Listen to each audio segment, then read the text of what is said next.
وہ شخص جہنم میں داخل نہیں ہوگا جو اللہ کے ڈر سے رویا۔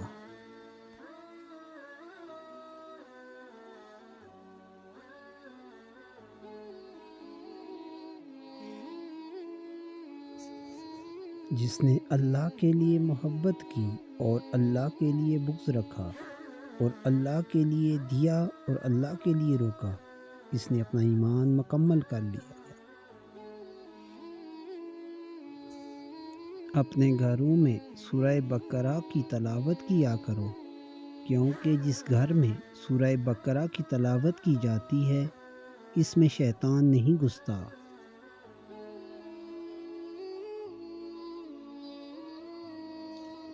دو وقتوں کی دعا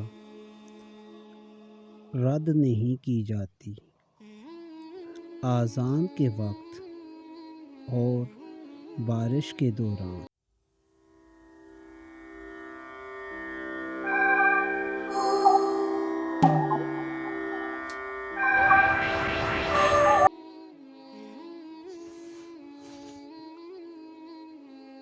میں تمہیں جو بات بیان کرتا ہوں جو تم میں سے موجود ہے وہ غائب کو بتا دے۔